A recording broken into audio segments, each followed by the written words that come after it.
everyone. Welcome to Innovator Insights from Idea to Impact. This is the podcast where we interview successful entrepreneurs and learn about how they became successful, how they went from their initial idea to final business that had a real impact. And we love to hear not just the good stuff, but the challenging stuff, because I know that's often the most valuable to people. So today we're super excited to have Adam Rosen with us. Welcome, Adam. Excited to have you. Henry, thank you for having me. I'm excited to be here. And Adam's had started multiple companies. He had several exits, one just, in the last few weeks. So we're super excited about that. And he's also running a really interesting, innovative company called the Email Outreach Company. But before we go into that, would love to hear sort of the background story, Adam. Where did you come from? How did you decide to become an entrepreneur? Did you grow up in an entrepreneurial family? And some of that good stuff. Yeah, no, it sounds good. Well, from my side, I'll keep it pretty brief in terms of the background, but I started my first company right out of college. So I went to school. I was originally a sport management major. I didn't know anything about entrepreneurship. I didn't even know really what the word entrepreneurship meant until my junior year of college. I ended up taking an entrepreneurship course. I fell in love with it. My professor was amazing. She was starting an entrepreneur program at my school. And I ended up being hired to do a full-time internship, building up and starting that program. So that's what got me into entrepreneurship. It led from a senior year project of building this to them offering me a free MBA where I can continue working for the school as I build that program. I did that for my 1-year program. And then 3 weeks before I graduated, I started what ended up being my first company. And I had that first company for about 5 years, which I sold back in 2019. That's awesome. So you didn't grow up in a particularly entrepreneurial family? No, it's more like traditional corporate. Was what my father did. My mother had some like more side businesses that she did aside from the incredibly challenging job of running the family of having 4 kids. So, but no, I really didn't know much about entrepreneurship. I always thought I wanted to get into sports and be the GM and eventually own a sports team. That was always my goal. But entrepreneurship, what I always fell in love with it as was there was no limits where you can be an entrepreneur where you're not only not making money, but losing a lot of money. But on the flip side, you can be an entrepreneur in those very rare cases that are making, a lot of zeros at the end of their bank account. Yeah. And having control too. There's a lot of other great things about it, as well as many challenging things, of course. Exactly. Well, that's great. I'm a little jealous almost. I think it's so many people. I grew up the same way. I didn't have parents that never even talked about it growing up, and I kind of came at it from first going on the corporate path and moving to the US from Sweden, and then here kind of opened my eyes to it and started my first company. But yeah, that's awesome. I'm trying to teach my kids entrepreneurship too, because it feels like that's maybe, I don't know. I think is one job I know is still going to be there, even though AI takes over a lot of other jobs. I don't think AI is going to start companies. Cool. Well, that's great. So that first company, was that Rising Dreamers that then turned into Door Clubs later? Yeah, exactly. So Rising Dreamers was like our, I like to call it our R&D project. So basically we started just touring colleges. My first startup was based in Boston. So we just started touring colleges in the Boston area and speaking to student groups. So like engineering clubs or business clubs. We found out they wanted to get connected to employers. So we started to manually do it. And then we decided to build the technology behind it, which turned into Door of Clubs, which was my first tech startup, where we ended up building a platform connecting student organizations. We ended up having about 100,000 of them across the country, and then connecting them to some of the biggest brands in the world, like Bank of America, Amazon, Apple, Goldman, to get high quality jobs and internships for those students. Awesome. So it sounded like it almost started with trying to create value, and then the company kind of came secondary. Yeah, exactly. I mean, we had, as anyone knows who's an entrepreneur or anyone who follows any entrepreneurial stories, mine is not unique in that manner where it's like you take a million different zigzags and you just keep throwing a bunch of stuff off against the wall, and then you just see what sticks. And one of the things that, for anyone who listens to Tom Bilyeu, one of the things that's always resonated to me with what he says a lot is, one of my greatest skills is that I can be embarrassed more than the next person. And in entrepreneurship, a lot of what you do is getting embarrassed because you're throwing things against the wall and you're not quite sure if it's going to stick because it's probably never been done before, or maybe not the certain way you're doing it. Versus like when you're working in the corporate world, a lot of it is just, hey, if you do A and you do B, it's going to equal C. And entrepreneurship, that's not always the case. So yeah, like with my Rising Dreamers to Door of Clubs to even my current company, it's always throwing different things against the wall and seeing what works, and then you're testing and you're pivoting. Yeah, that is a great quote, because I think what holds a lot of people back, we all have ideas. It's something that my company, Gamba, we believe strongly that, the great ideas everywhere. It's typically execution or just a failure to ever start that makes a big difference. Exactly. Everybody has great ideas. Everyone who takes, their morning shower probably has a great idea that could be that next, multi-million-dollar business. But there's a reason why very few people do it. It's because it's the execution that's difficult. Because it's every brilliant idea you have, when you actually put it to paper and you start executing on it, it is typically very, very different from what the idea was that you originally chalked up in your head. Yeah, yeah. So with the first one, so you're saying it was a lot of twists and turns, a lot of trial and error, or how did you arrive at the initial concept, and then how did that evolve over time? Yeah, so if we just look at Door of Clubs specifically, but I mean, Rising Dreamers, just to give everybody an idea where that started, it was the first tagline was helping millennials succeed. Like we were basically, life coach types for college students. Like we would go in there, me and my two original co-founders, we would just share what we have learned, because we always love studying some of the most successful people in the world. And we would just share that parlayed into connecting student groups to companies for jobs. And then it parlayed into Door of Clubs, which was a marketplace basically where companies could buy time with student groups at colleges to pitch them on their jobs. And then, there was a million twists and turns throughout that. And it ended up basically just becoming a directory at the end of, before we sold the company. Basically what the company bought that acquired ours was a directory where you could just search for Boston student groups that are computer science focused. And then you could, in a matter of seconds, get all of the clubs, the student organizations in Boston that are computer science focused, and you can get all their club leaders' contact information. So going from point A to point Z of that company, we pivoted more times than I could count. Yeah, that's great. And how big did you guys get? Was it always a small group of folks accomplishing this, or and did you raise any money? Was it bootstrapped the whole way? No, that first company we raised, I think in total about $700,000 or so. In terms of company size, I don't remember the exact numbers, but we always hovered around 6 to 12 employees or so full time. And then there was times we had, I don't know, 20, 30, 40 interns. Like we were a college student company. So as you can imagine, we had a lot of interns. Versus now I have no interns. I don't know if I'll ever have an intern with this company. I just have no interest in it. For my first company, we had way more interns than we did full-time employees. Yeah, made a lot of sense. That's awesome. And how long was this time period? So you started straight out of college, or in college even, and then how long did it take until you guys sold it? 2014 to 2015 was Rising Dreamers. 2015 to 2019 was when we officially sold it. I think we sold it in officially like September of 2019. Yeah. How did that feel? Relieving. Yeah. So it wasn't so much success, but more like, no, one thing I always like to share, like you said earlier about failures, like I sold the company, we sold the company, but it was not an exit that anyone dreams of.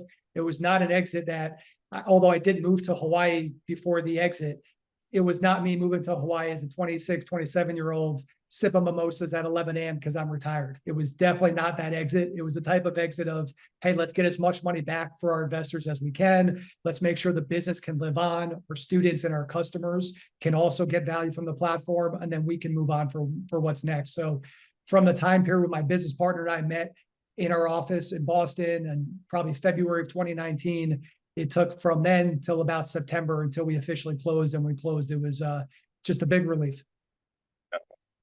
That's great insight, because I think you're absolutely right. There's so many exits like that. There aren't, you were swinging for the fences, you were hoping for a home run, and you get a base hit, and it's not what you dreamt of, but you, like you said, the investors get whole or get a return. The customers get to continue to use the solution. The employees hopefully get a little bit of something, or at least keep their jobs. So I think there's a lot of those exits that are hard fought victories that aren't very celebrated very often. But they're still victories, I think. I think as entrepreneur, it's not something you're going to brag about a lot, probably, but maybe we should more, because sometimes that's the greatest accomplishment when you slug something out and you actually get it to an outcome that's good for everybody. Yeah, it's a good point. And like what I always look at is just in the dark times, you have like two paths, right? Like one path is you could do the thing that's right and usually harder.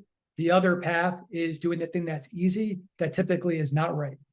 And oftentimes people make the latter decision where they say, look, this thing is done. I'm probably not going to make anything of this. Let me just F it. Let's burn this thing down. I'm done. I'm going to move on.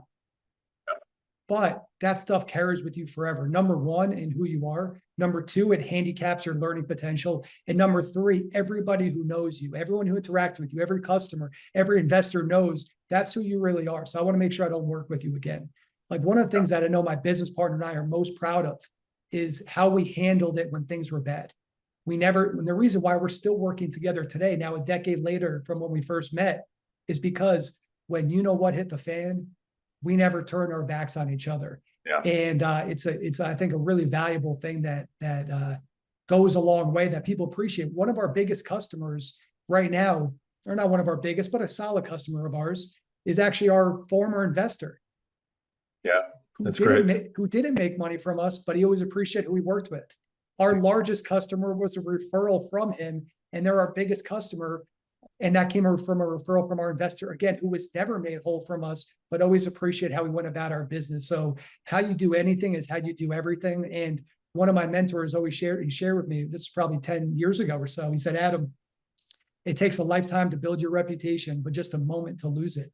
And that's why I always try to do my best to, no matter what's happening, try to do the right thing, even if it's hard. And I'm definitely not perfect at it, but I think in business, it's something that we all should be striving towards. That's great. I mean, that's beautiful. Proof point of that too, the fact that you're still working with the same people 10 years later. That's awesome. It was something that stuck with me after Charlie Munger, Warren Buffett's, best friend and business partner for decades. When he passed, somebody asked him in an open forum, like, what if he got Charlie back for a day, what would they do? And his response was, well, I would wish that we didn't know it was the last day, and we just do what we did every day because we worked together and we had so much fun together. And I think that's a beautiful sentiment and something we can all strive for. Amen. And I think if you do that, you do like those guys. You work till you're 70 or 80, not because you have to, but because you want to, because you enjoy it. It's true. And that's like when you stop working, you lose your purpose. Like even when I was in college, I worked at a restaurant, and I did that during my MBA too. And I would work, usually 4 or 5, sometimes 6 days a week. And one of the women at the restaurant, she was probably in her low 80s at the time. I always called her my girlfriend. She hit it off. She was the biggest Red Sox fan you could ever dream of, like the biggest, #1 diehard fan. And when I first met her, she was like, "Oh, you look like Derek Jeter," which I don't, but I took it as a compliment, because who doesn't want to get, connected to Derek Jeter? But anyway, we always had the best relationship. And then she was diagnosed with cancer, and she went from being the most chipper, happy person to, rightfully so, being so depressed, even post, getting healthy from her cancer. And the biggest thing for her was, I need to get back to work. I need to find my purpose again. And she's still working at the restaurant to this day in her low 90s, happy as ever, doing Amazing. as well as ever, because she has her purpose back, because it doesn't feel like work to her. Yeah, that's great. That's great. Yeah, have you seen that? What's it called? It's called Blue, not Blue Ocean. That's Blue Ocean Stripe. There's Blue Regions or something, where people have a significantly higher percentage of folks reach 100, and they identify there's 4 different spots all over around the world, and they identify that they all have 4 things in common, and one of them is purpose. That even folks, they don't retire and just sit and watch TV or something like that. They keep engaged in the community, keep waking up, keep doing something every day. And they say that's a big part of, growing old and being healthy. Yeah, if you have nothing to live for, you stop living. Yeah, true. All right, cool. So you sell door clubs. What happens next? Did you guys immediately know you wanted to start something new, or had you already started something new, or how did that next thing come together? Yeah, we were talking with some people that, some mentors, good friends in the space, or just that we knew, I should say, about what should we do next. And we had a million different ideas. Post acquisition, I did advise the company that bought ours, so I did that for about 6 months. I started coaching a lot of startups and small businesses, so I started doing a lot of advising. I met somebody randomly who said, "Hey, there's this new company called Eureka. Basically, they're a platform for underrepresented entrepreneurs. They need coaches. I think you'd be a good fit." So I ended up being their first coach there. Mr. Wonderful from Shark Tank was heavily involved with the company for a long time. So I did coaching through that program. So I did a lot of work with startups and small businesses. But the primary thing I was doing was my business partner started traveling. So I think he went out to Bali and he was like, "Hey, my dad is a real estate developer." And I met him many times in the past. We had a good relationship. And he had bought this beautiful property in upstate New York on the Hudson River. And he hired a company to sell it for him. And that company didn't do a good job. My business partner and I have always talked about getting into real estate. He was a real estate developer when we first met before starting our first company. And he was like, "Hey, would you move up to upstate New York, work with him and just run the sales of that development?" And I was like, "No shot am I doing that. I'm in Hawaii. It's 80 degrees every day. It's beautiful. I am not going upstate New York, freezing my butt off and walking around the woods all day." We talked about it more. Long story short, I moved to upstate New York. I learned the business. I ended up selling out all those properties. It was very successful. So I ran a couple of real estate developments in the Northeast, in New York and in Vermont. That was actually during COVID. So 2020, 2021 time period. In 2021, one of the startups I was advising just said to me, "Hey man, my head of sales is really struggling to get meetings on the books. Can you help her?" So I was like, "Sure, let me have a conversation with her." I spoke to her and I said, "Hey, what are you doing when it comes to email?" And I saw there was a massive gap. So I called to my business partner. I was like, "Hey, I think we can help these guys out with some cold email."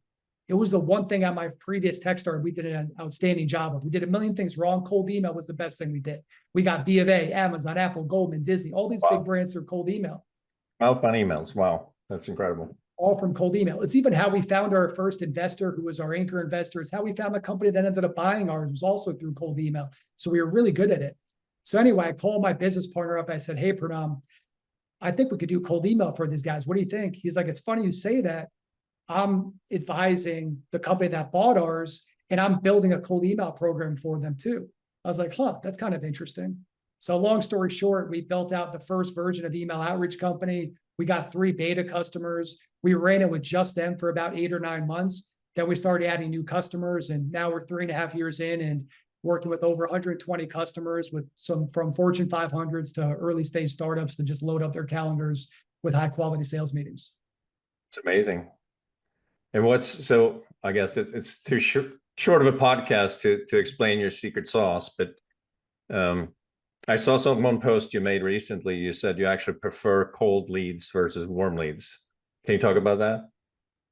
What I love about cold leads is it's very targeted, right? Like, you have the control of, look, I want to reach out to CMOs of companies with 200 to 500 employees that are B2B, that are in this part of the country, et cetera, et cetera. And I know those calls I get on, if somebody's interested, they know I'm trying to sell them this thing. They know what the thing is that I'm trying to sell them, and they fit my ICP. Some of the warmer leads I get, they may have heard me on a podcast, or they might have seen a webinar that we did, or they maybe just stumbled across my website, and they might be just an early stage startup who I love to help, but they don't really have much money. They're not necessarily the highest quality leads. Other times they could be an amazing lead, but other times it could be, honestly, kind of a waste of time from a sales perspective. So that's why I love getting my leads from cold email, because it's very specific as to, I reached out to you about this problem that we have a solution for. Do you want to chat about it? Yeah, it's an interesting perspective, and you rarely see someone say, "I love cold leads." You want it to be as warm as possible. It's what I hear from most salespeople.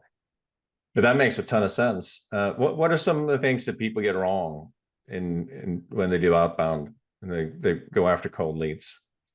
Yeah, and one thing I want to say too, once somebody books a meeting with you, they're no longer cold.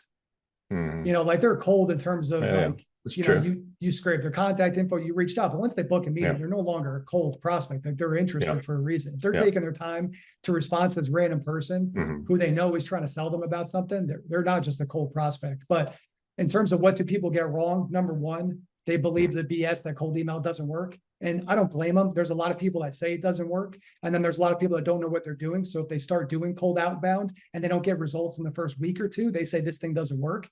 I was at a conference just 3 months ago. It was a GTM conference, and I was listening to a speaker, and then this guy stands up and talks about how bad cold email is, and he just goes on and on and on. And then finally, I'm like, I have to speak up. Like this guy is spewing a bunch of stuff that he has no idea what he's talking about. I'm just going to share the other side of it. So I just shared the other side, and at the end of the session, I had a longer line waiting to speak with me because people just said, "Thank you for speaking up," because people are so sick of hearing what doesn't work. Stop giving me problems, give me solutions. And everybody always says this thing doesn't work or that thing doesn't work, when in reality, you just don't know how to do it. Just like for me, it's like I don't get results from cold calling. Is cold calling dead? I don't know, maybe, or maybe I just suck at cold calling. You know, maybe I haven't figured out how we're supposed to cold call. So it's like people are sick of hearing what doesn't work. They want to hear what does work and how to do it, more importantly. And then maybe unrealistic expectation too. I think I saw somewhere you said that you get one good response from 1,000 emails. That's pretty good, which I think most people would look at that from the outside. That's terrible. You know, is that true? You get that? Exactly. And the truth is, people always say this, and I'm like, run a Facebook ad. Tell me what the number of impressions it's going to say. It's going to say 27,000 impressions. You're going to get 74 likes, and you're going to get 11 people maybe to fill out your form. Nobody ever says, "Oh my God, I got 11 people interested out of 27,000." But when it comes to email, when you email 11 or 1,000 people, now all of a sudden that's such a low engagement rate. When in reality, if you look at any other digital marketing form, it's held to a different standard. So yes, like you have to understand what are good results. And the great thing about email though is you can scale it very easily. It's just about the infrastructure that you have built. Yeah. So it's the biggest. I mean, I assume, but that there's a lot of different components. But is it the infrastructure people are wrong? They're not finding the right emails. How much is subject and content, and how much is just persistence that they give up too early? All of the above, all the above. Yeah. You know, it starts with, to get to email market fit, I like to boil it down to 3 areas. One is deliverability market fit. It is getting harder and harder to land in the inbox. But if you don't land in the inbox, you don't stand a chance. Number 2, Yeah. it's copy market fit. How do you leverage good copy? There's great AI technology out there, tools like Clay, Octave, among many others, where you can get good triggers and write highly personalized email copy at scale. And then it's list market fit. How do you get high quality lists? So those are really the 3 pillars to getting high quality email market fit. But there's so much that goes into it. Like I always tell people, there's no silver bullet when it comes to email. Everyone's always looking for that one hack that's going to change the game. But the reality is it's a bunch of things that give you a 2 to 5% lift that get you closer to great emailing. But there's so many little things you need to do in order to do it effectively. It's not like there's this one aha moment that's going to get you all the results you need. I mean, in that sense, it's very similar to inbound, right? But it seems like there it's more intuitive to people. They understand you have to run different ad copy all the time. You have to A/B test, and then you have to, work on the funnel. So I guess it's not that different from inbound in that way. Yeah, it's all the same type of stuff, right? Like to get people to convert, whether it's through email, whether it's through a TikTok ad, whether it's through a billboard you see in Times Square, like whatever it is, it's all the same same idea. Yeah, yeah, right. And email outreach company, how big are you guys now? In terms of employees, Yeah, or revenues or whatever you're comfortable sharing. yeah, we're at 10 employees full time, and then we Yeah. have some contractors too. And uh, I'm happy to share the revenue numbers. We're over 2 million right now. Yeah, that's awesome. And this time, have you raised money? Or are you bootstrapping yourself? I love being a bootstrap company. Yeah, that's awesome. Well, congrats on all the success, and seems like you guys are doing fantastic. Before we run out of time, I want to talk a little bit about Nomad Cloud too, which seems like a really interesting story. So this is a company you didn't start, but you acquired it. Is that correct? Yeah, correct. So as I mentioned earlier, my business partner was traveling when we sold my first business. And then when we were starting email outreach company, he was in Florence at the time. This was in November of 2021. I was leaving New York, finishing my real estate work. And he was like, hey man, why don't you come crash on my couch for a month and we'll figure out, what's going on with this company and see if it has any legs. And we'll just have some fun in Florence. So I went out there thinking I'd be there maybe for a month and then I'd come back. And long story short, I started traveling and I been traveling really ever since, although now I'm a little more stationary in Austin. And we traveled to some of the most beautiful places in the world while building the business. So one of the things we always wanted to do was share with other people, here's how you can travel the world, but also make money and build something you can be proud of as you do it. So during that time, we were looking at businesses to buy. One of those businesses we stumbled across was the nomadcloud.com. We thought a really good newsletter that we thought we can enhance. So we bought it earlier this year, 2024. It was in January 2024. We bought it for a modest amount. And we grew it from 5,000 subscribers to over 250,000 subscribers before we sold it, which we sold about a week ago, while increasing the engagement rate significantly. So we made the decision to sell the company. We put it on the market. It was only on the market for about a week. And we got an offer double asking price and sold pretty quickly. So we now sold that business. And yeah, it was a great learning, most importantly, because we always want to get into the newsletter business because people would always ask, how do I build and grow a newsletter? I'm really struggling with it. I have like 37 subscribers and I can't grow it. What do I do? So that helped us learn the newsletter game. And most importantly, it's become a pretty big pillar of our email outreach company. So we have about 20% of our 20% of our revenue or so is coming from newsletter business. So, and we just started that as a product about 8 or 9 months ago. It's incredible. Well, congrats on all the success there. That one sounds super simple. Did it feel like that too? Was it just sort of being at the right place and the right time and you found the right company where you knew you could just add your know-how and blow it up? Yeah. Honestly, I don't know. I don't know. I'm sure there was a lot of luck involved with it. And the thing is, like, we never invested too much time into it. Like, it was something where maybe I bought it with my business partner and then with my sister, who also works for my company, email outreach company. The three of us bought it.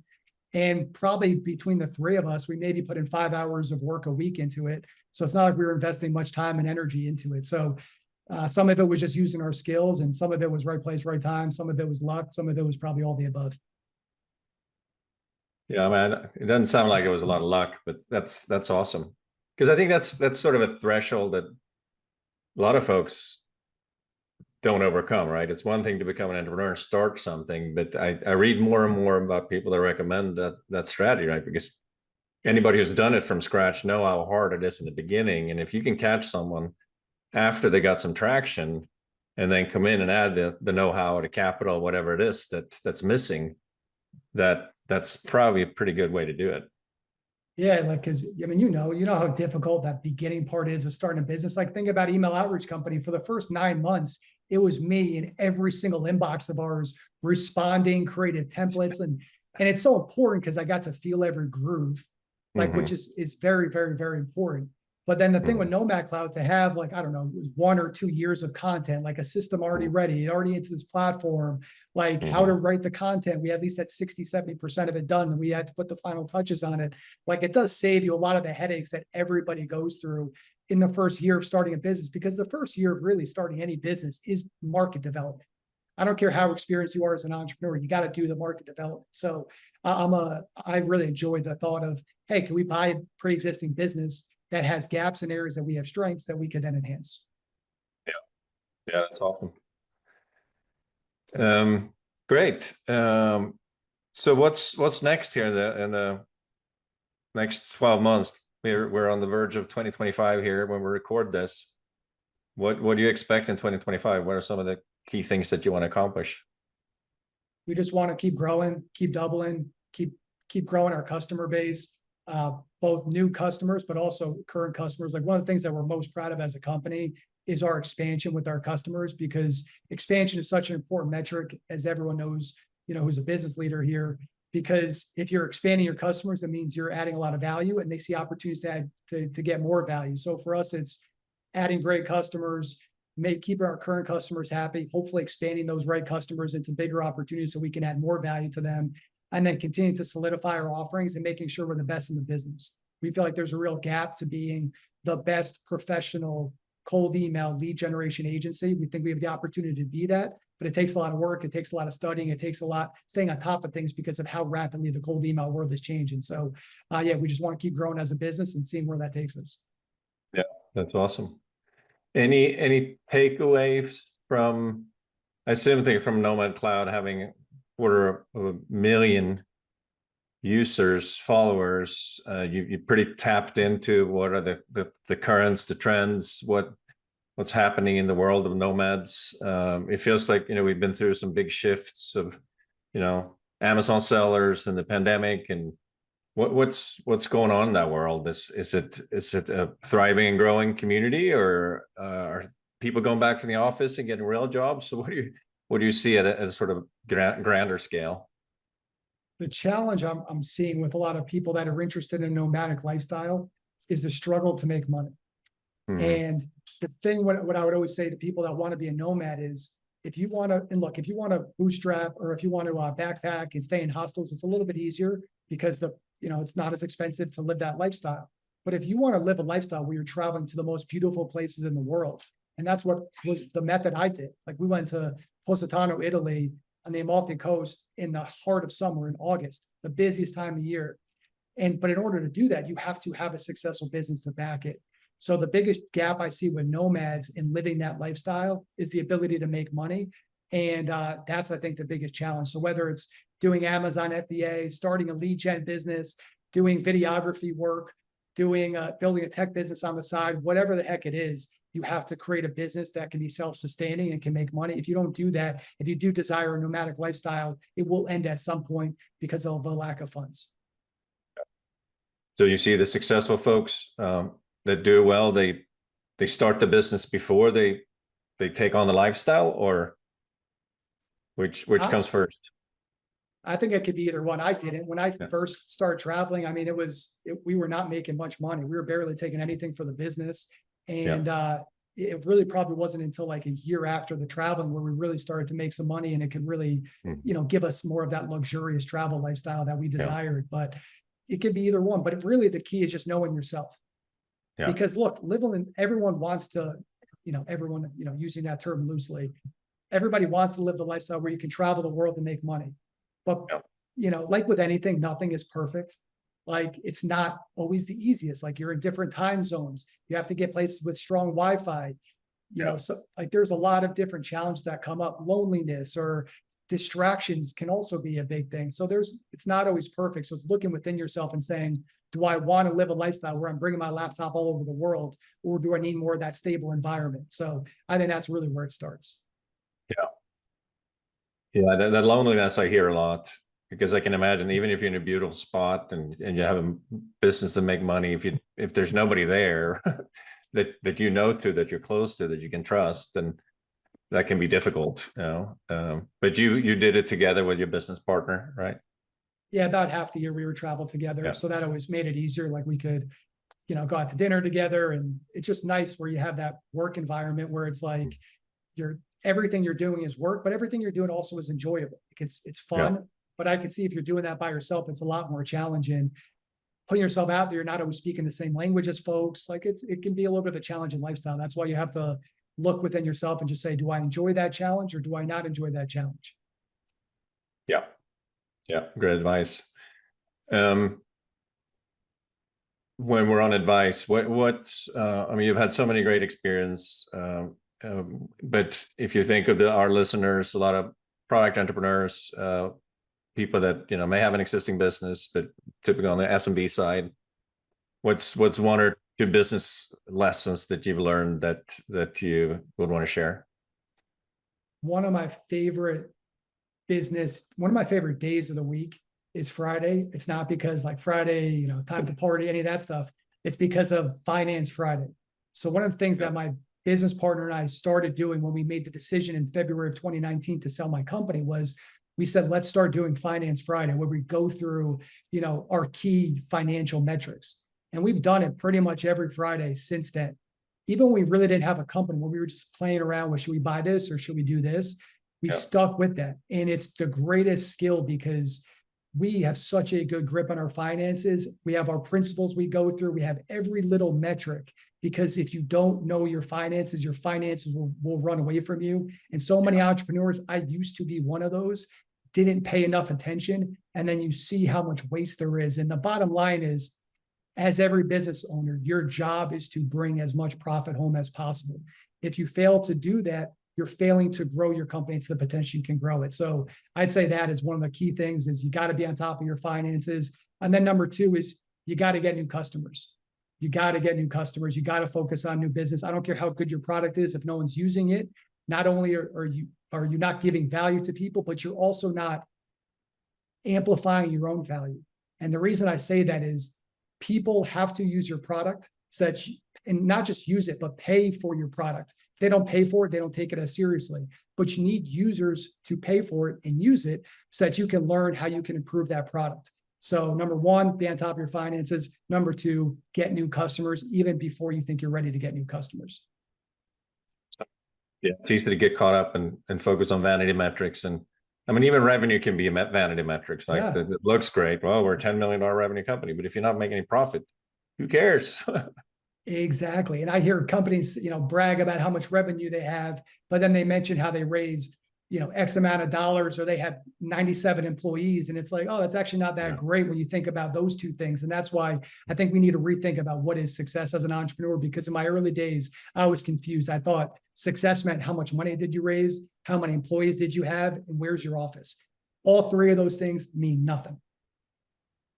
Yeah, I've seen a healthy shift. There's more and more people that actually talk about this, that like, it's better to own 100% or, 50% with your founders of a $10 million business than try to, raise $50 million and build $1 billion business that you end up owning just 5% of. And your odds of a successful exit, significantly goes down, or at least the potential exit opportunity goes down the more money you raise, because there's a lot of companies out that can buy the $10 million business. There's not a lot that can build a $100 million business, and there's very few that can buy $1 billion business, right? It's true, yeah. And the fact is, it's like most businesses shouldn't raise capital. Like there are some businesses that need capital and will require capital to grow and get to levels they want to. Mm-hmm. But one of the things when I was teaching entrepreneurs is one of the courses was around raising money. And I would always ask people, who wants to raise money? And almost everybody would raise money. And it was like some of the businesses were like a cupcake shop on Main Street, which is awesome. There's nothing wrong with that. But that's not a business that should raise money. And then one of the things I would always share is the story. It's like a famous founder story of a company called FanDuel. It's similar to DraftKings, one of those online betting sites. And I don't know how it ended up today, but the long story is that company sold for almost $500 million and the founders got nothing. Zilch, zero, nada. And then when I would share that story, all the entrepreneurs, their faces would, go blank and they would be shocked. But that is a reality of also, if you raise too much money, you don't do it the right way, and then your exit isn't exactly what you thought it might be. So raising money can be a great thing, but it's not a necessary evil for the majority of businesses. I agree 100%. It's great rocket fuel, but you got to know that you have a rocket that can go to the moon before you throw it on there. Exactly. Awesome. So if people want to get in touch with you, if they, maybe you could share a little bit who email outreach company works with. So I don't want to, send you a bunch of folks that aren't qualified. Are you working with small businesses, mid-sized businesses? It sounds like you're working with big companies too. Yeah, at this point we have offerings for the solo entrepreneur all the way up to the Fortune 500. So we have different products that fit different budgets and different needs. Great. And how do they find you? You can check us out at eocworks.com. And then if you want to reach out to me directly, it's just adam@eocworks.com. And don't hesitate to reach out. If you do have any questions, just feel free to reach out. I always try to give my flowers to people that are listening to podcasts like yours, because there's a million different things that people could choose to do with their day. And when they're listening to podcasts like yours, Henrique, that build you up, that teach you something, I'm not saying I was like the greatest teacher here, but just saying in general, whenever you can be on a podcast to learn things, I always want to tip my cap to everyone listening. So if I can ever be a resource, don't hesitate to reach out. I really appreciate it. Adam, thank you so much for your time. Really enjoyed speaking with you, and congrats on all the success and best of luck in 2025. Thank you. Happy 2025. Yeah. Thank you.